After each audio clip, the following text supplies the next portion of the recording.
Cincinnati NAACP AXO STEM Architecture. Hi, I'm Shantae Bright. I'm an architectural designer and educator. I have my degree from The Ohio State University and Wilkes University. In the category of architecture, architecture includes plans for and models of structures and outdoor spaces.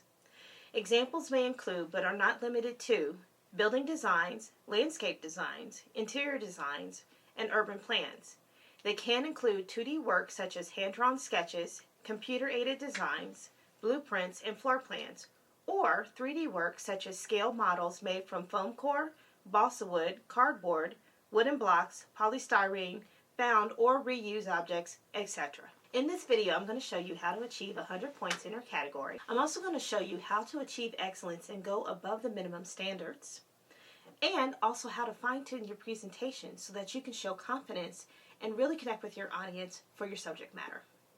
The requirements for architecture are: number 1, only one original project may be submitted. The project must be the creation of the competing contestant rather than a replication of another architect's design.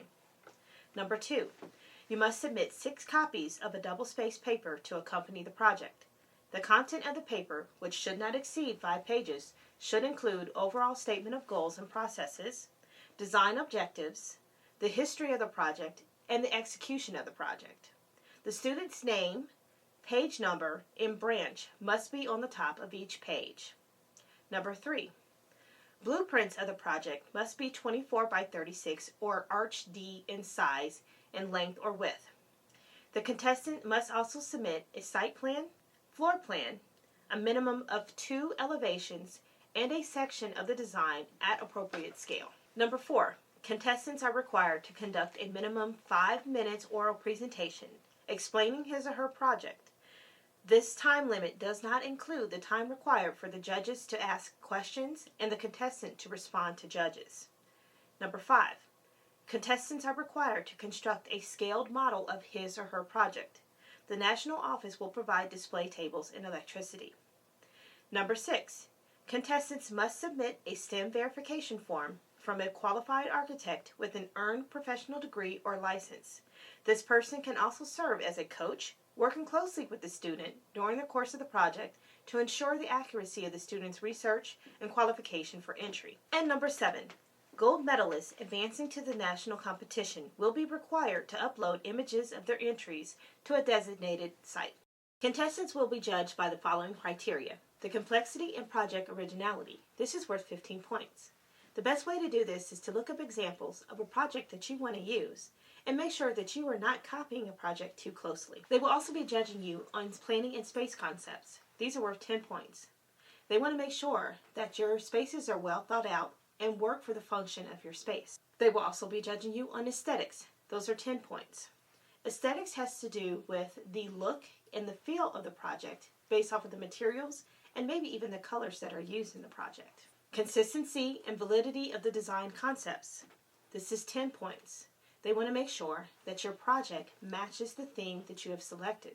They also want to make sure that it meets all the requirements that they have requested. Drawings, which are worth 15 points. They're going to be looking at the quality of the line work. You need to make sure that you show hierarchy in your plans and that each line closely represents what you're trying to show. They are next going to look at the organization of your drawings. It is best to make sure you hit the minimum of the drawings required for your project.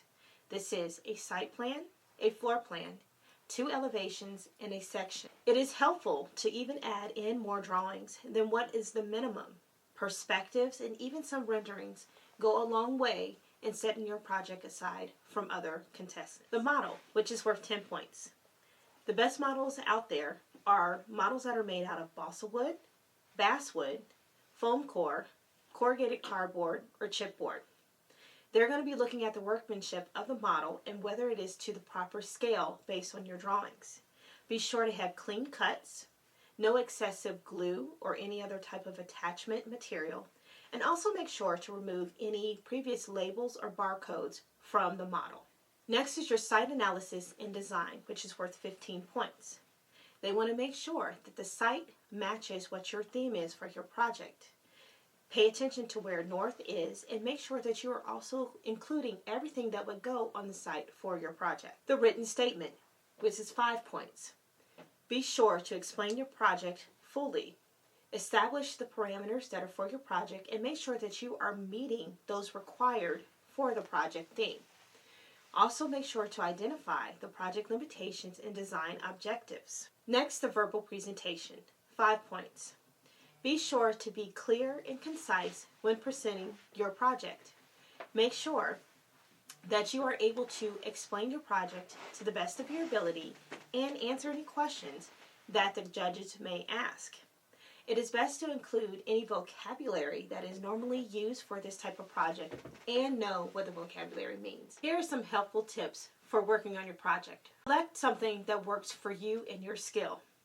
Don't overreach on the project or do something that you're not that familiar with.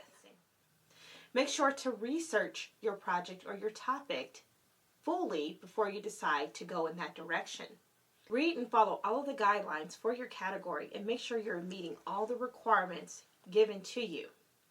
If you need help, reach out to someone that is in that field that can maybe answer any questions you may have for your project.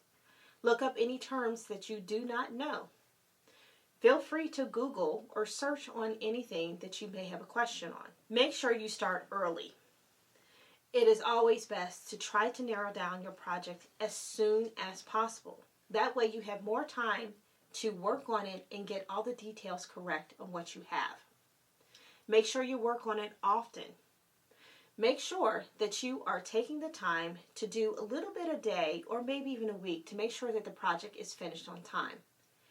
There are so many times when people do not make it to the end because they were not consistent with working on the project. There's a lot of work that has to be done in this project, especially with the model and the drawings, and you need to make sure that you are giving the right amount of time to get it finished. Work with a mentor. They are here to help you. They will give you all the information that you need to make sure that you are successful. Provide the model or the project to your mentor on a regular basis so that they can look at it and give any suggestions that you may have to make sure that you are meeting all the criteria that you have for your project. They're here to help. This can be a previous contestant, a classmate, or even friends and family who are in the field. Practice your presentation. Run through it. If you need to, run through it in front of someone else. Talk to your mentor. Run it through with them. Make sure that you meet all the requirements for your presentation. And last but not least, finish your project. Make sure that you are finishing your model. Make sure your drawings are clean and consistent. If you focus on achieving 100 points for your project, you will be successful in achieving the maximum needed for your entry. Good luck!